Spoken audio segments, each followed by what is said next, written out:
So, guys, when we look at causes of unemployment, when we look at causes of unemployment, we distinguish two causes. One is what we call equilibrium unemployment.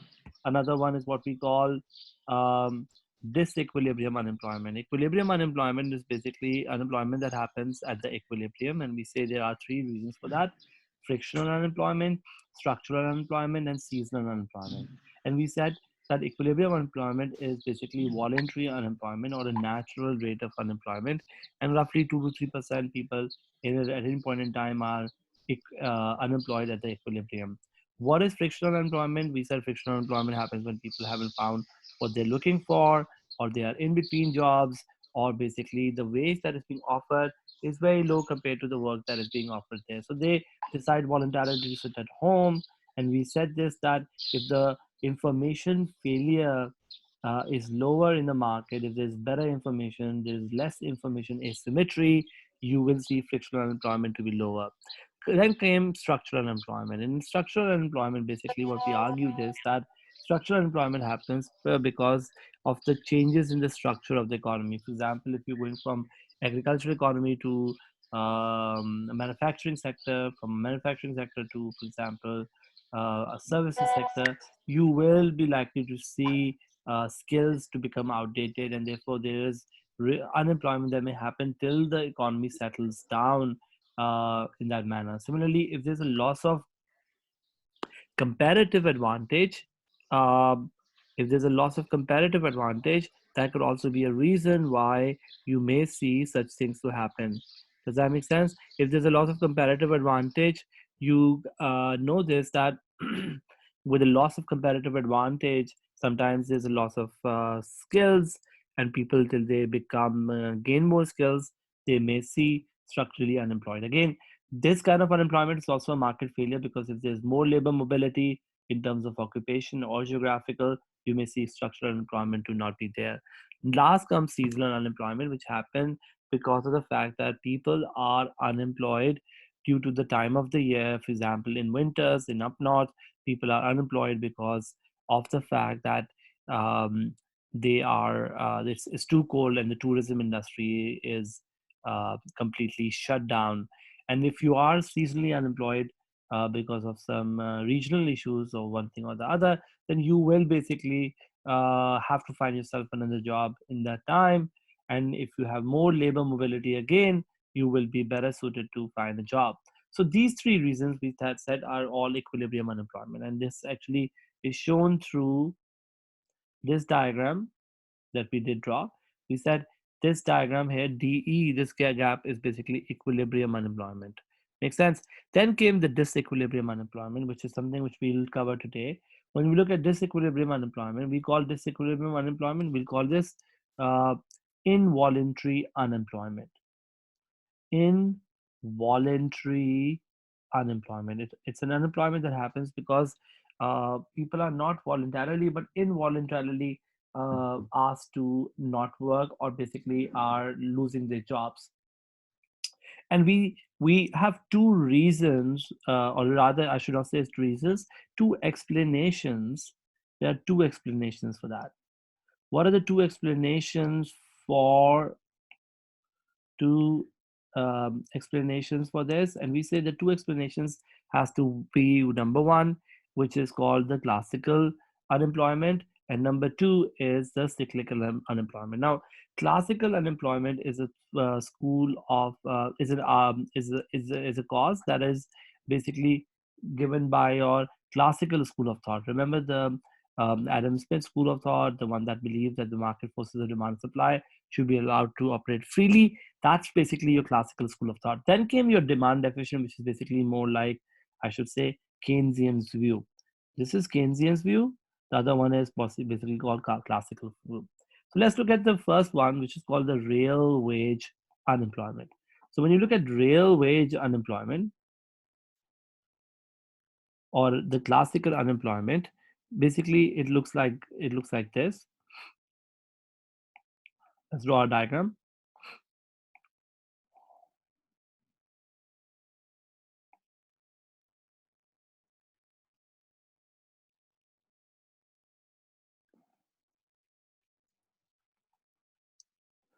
Guys, if wage rate is W naught and the quantity is Q naught, okay? So this is my quantity of labor.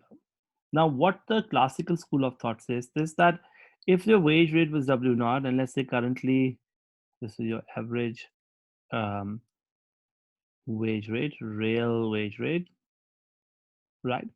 Agar abhi, right now the wage rate is W naught, and let's say if the government puts a minimum wage like W1, or what if trade union becomes really powerful and asks for a higher wage than the equilibrium? If the trade unions in the country become really powerful or government intervene and put a minimum wage, all of these are what they call market imperfections.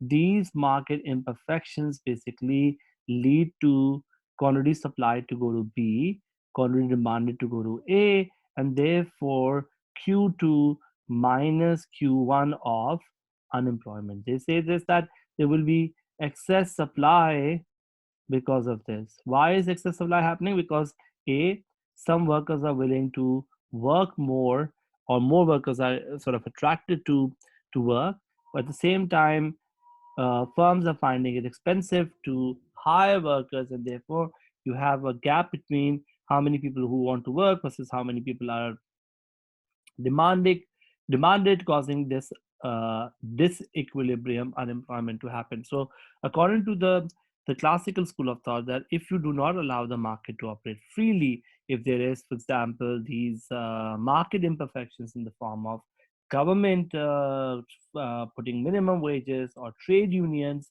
asking for higher wages, then you will see the gap to arise, which is basically why your unemployment happened, because the market is in disequilibrium. Does that make sense? So that's our first reason why unemployment happens. Any questions?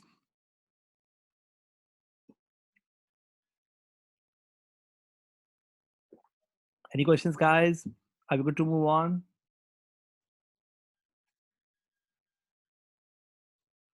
I am going to move on. Okay, great. Thank you very much. Moving on, we go to the next one, which is what we call the Keynesian's view.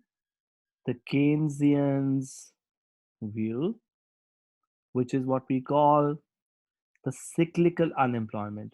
Cyclical unemployment is also called demand deficient unemployment, something which Mariam was pointing out last time. She was saying, what if demand goes down and all that? And I was saying, okay, I don't want to talk about it right now. The reason was because today is the time to talk about that kind of a demand. Uh, Keynesians, remember Keynesians view? Keynesians are of the argument um, that wages are basically wages fluctuate. I mean, sorry, demand fluctuates too much, right? Sometimes they say there is herd mentality, or there is animal spirit, where because of sort of irrational reasons, demand can fluctuate too much, and they believe that labor is what we call. They said labor is a derived demand. If labor is a derived demand, right, guys, and let's say AD of the economy goes down. If AD of the economy goes down, can I say that AD of labor should go down? So they say this, that year B आपका economy is in equilibrium, and let's say AD of the economy goes down, causing the AD of the, let's call it WE, causing the AD of the labor to also go down. Okay, why is AD of labor going down? Because labor is a derived demand, and let's say because of business cycle, or pessimism, or because of corona, for example, let's say AD of labor goes down. Now when the AD of labor goes down, uh, basically we learned about Keynesian view, that they believe wages are inflexible downward. And I completely sort of see this happening right now. When we are seeing the demand is falling, people are, rather than cutting wages, people are basically asking people to leave. So what basically happens is that since wages are inflexible downward, and they are inflexible downward because of many reasons. Number one is that Like employer would not want to cut the wages, so employer worries about the negative effect of the or disincentive, the disincentive effect of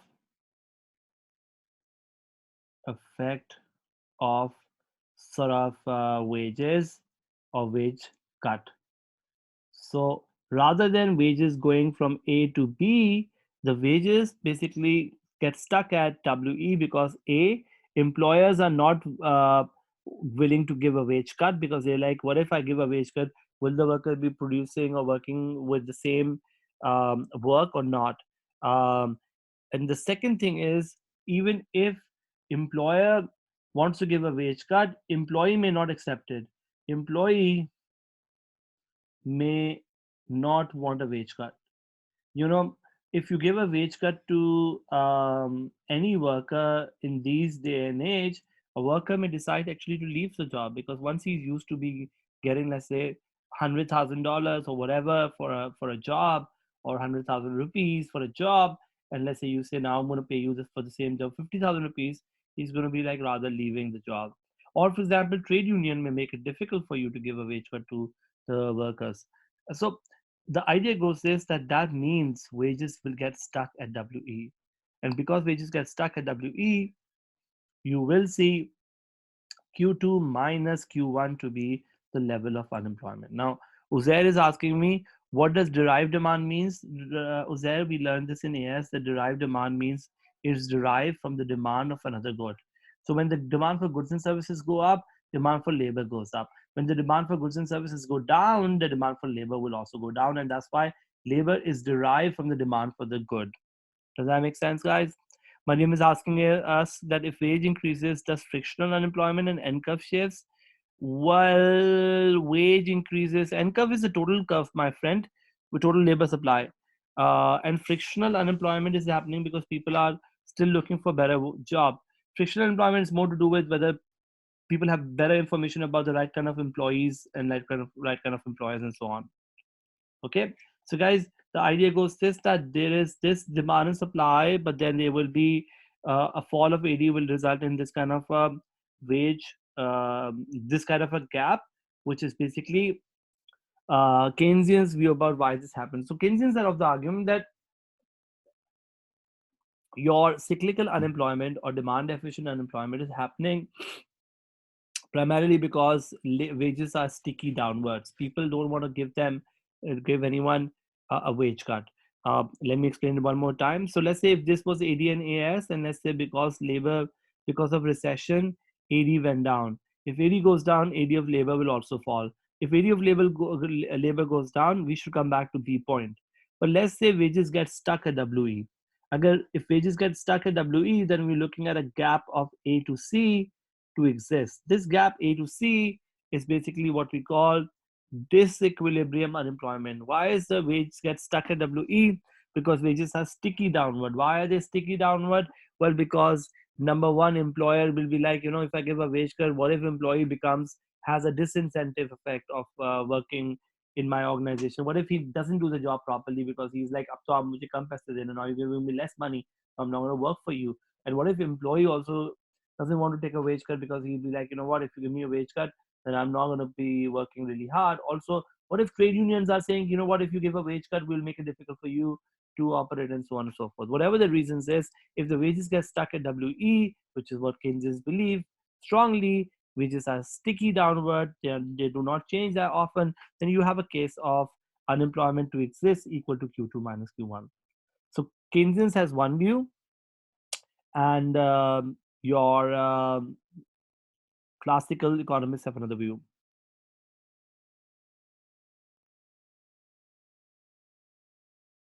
Mariam is saying, can we please do this example with the supply curve shift too?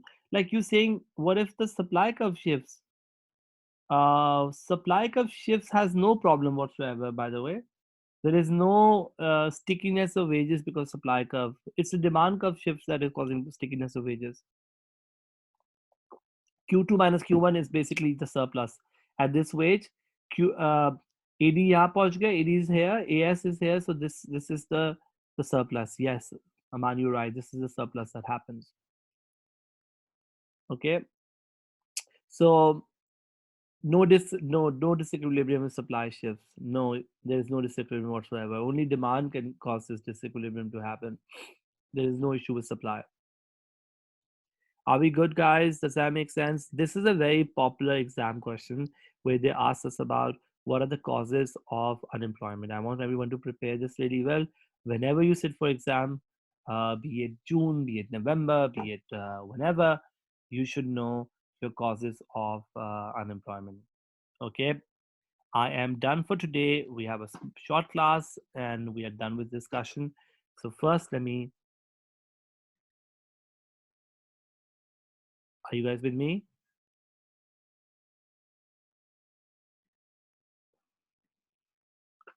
I'll see you guys tomorrow then. Okay.